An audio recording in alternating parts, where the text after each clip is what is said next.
With recent snooping scandals coming to light, how would you address the privacy and surveillance in the context of AI development? Well, I mean, that's a battle I've given up on. I mean, as I said earlier, I assume my phone is tapped. I can probably say hello to Mr. Modi right now if you want. Hello. so that's a battle I've given up. They're probably listening into this and saying, okay, what is he saying out there? But on a more serious note, I think these are actually very important things, and I think you need to establish rules with regards to privacy of citizens, privacy of data, and protection of data of our people, as a nation and as individuals. Thank you. AI has the potential to disrupt employment patterns. How do you ensure that AI doesn't leave behind those who might lose their jobs due to automation? Frankly, I'm not one of those people who believes that AI is going to massively decrease jobs. I don't buy that argument. Okay. Right? I think that some jobs will be lost and many more jobs will be created. Right? And I think we've seen this before. I was reading actually some accounts of when the steam engine, which you mentioned, was invented. People were saying it's going to destroy all jobs. The petrol engine was seen as something that would destroy all jobs. Computers were seen as something that will destroy all jobs. So we've seen this before. And none of these technologies have actually destroyed jobs. I think they have reallocated jobs. They've redistributed them. But I don't think we need to be worried about massive job losses. I might be wrong, but that's how I think about it. What do you think, Saeed, on this aspect as a Silicon Valley mover and shaker, funding AI startups every day, every other day? I believe I agree with the comments said, but I don't think this AI is as new as everybody says. Like someone said on the panel, the chatbot has been here for 30 years. I think this is a little smarter chatbot. And I think it will improve productivity. I think it will improve, like let's say if you have a team of 10 people to do a startup, you could accomplish more with the 10 people. In the realm of AI ethics, how do you balance the need for innovation with the responsibility to prevent biases and discrimination? What do you think, Rahul? Human beings don't have a very good record of being ethical. I mean, World War II, World War I, these are not, human beings are not that ethical. But I think these are things that, as Sam said earlier, that we need to sit down, not just as individuals or nation states, but as the planet as a whole and discuss these things and try and understand the possible repercussions. I mean, these type of technologies have existed before. There is a precedent. It's not, AI is not, the first time a technology is dangerous. Nuclear weapons, for example, are an example that were very dangerous and were sort of managed reasonably effectively. So I'm sure that these questions can be tackled. I think we should be optimistic about things like AI, and also what you mentioned, we should be realistic. I mean, I'm also not entirely convinced that it's going to transform the world completely and everything's going to go upside down. So I think there's a little bit of balance that is required when you look at these things. Education plays a vital role in the AI literacy. So how do you think we can integrate AI education as part of the Indian curriculum?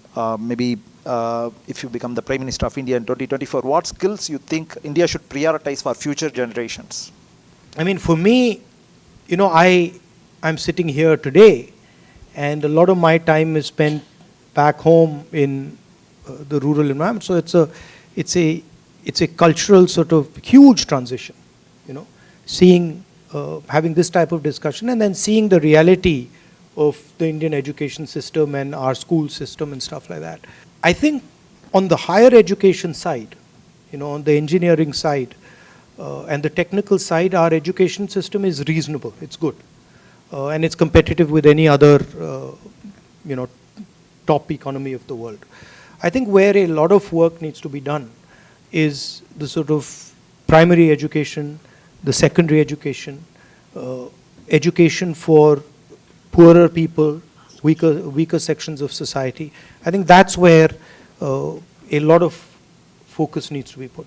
And then also, I feel that India needs to think about production and manufacturing and the type of skills that go into production and manufacturing, which frankly we haven't paid as much attention as we should, and I think is almost as critical as the services. Maybe before moving to the last question, I want to ask one question to both of you.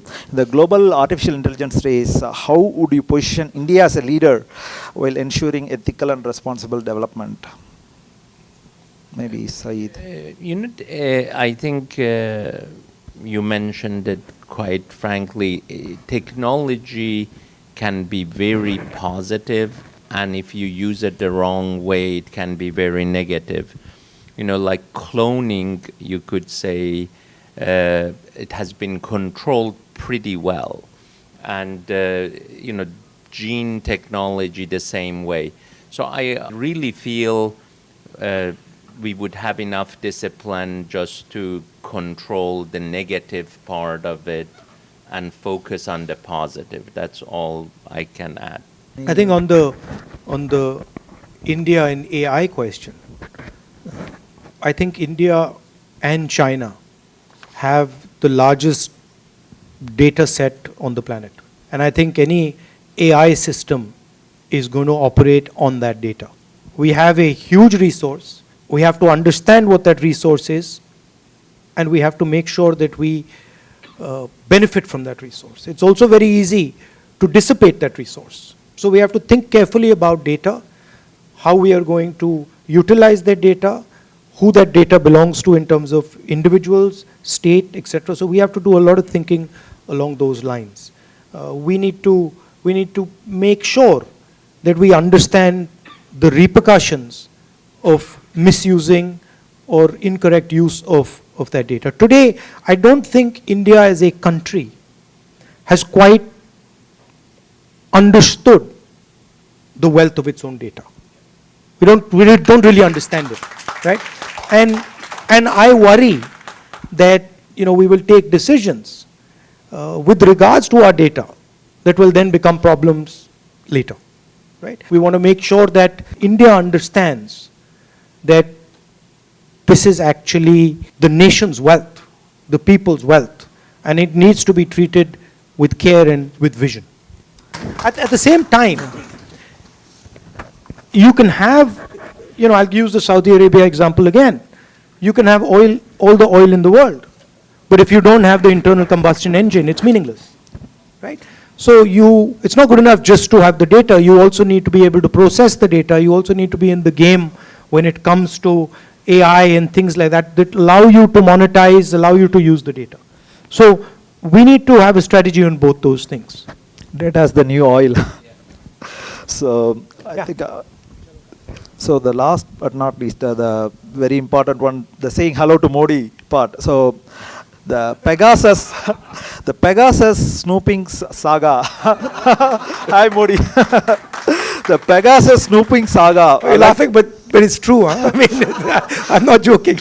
So you had Pegasus on your phone. Pegasus snooping saga allegedly involving the BJP government. What are your thoughts about it? Certainly when such invasive surveillance tactics undermine the democratic fabric of any nation. So what measures should be taken to protect the privacy of Indian citizens, or any country should take? I think, once a new dispensation comes to power in India, this is something that we will have to actually regulate very carefully. Because right now it's completely open season. Anybody can do, they can do whatever they want with people's data, with tapping phones and stuff. And I think we'll need to study this and create some clear rules whereby the rights of people's information, rights of people's privacy is maintained and protected. Thank you, Rahul. And in fact, as a summary, I want to tell Rahul's vision. With Rahul's vision, in the recent Karnataka government manifesto, they have included 1,000 crore fund for entrepreneurship, for particularly to help people of scheduled caste and tribe. So which is a great thing. So I think yesterday even talking to Rahul, he mentioned about how we can promote innovation and entrepreneurship, not at the communities of not having so great privileges.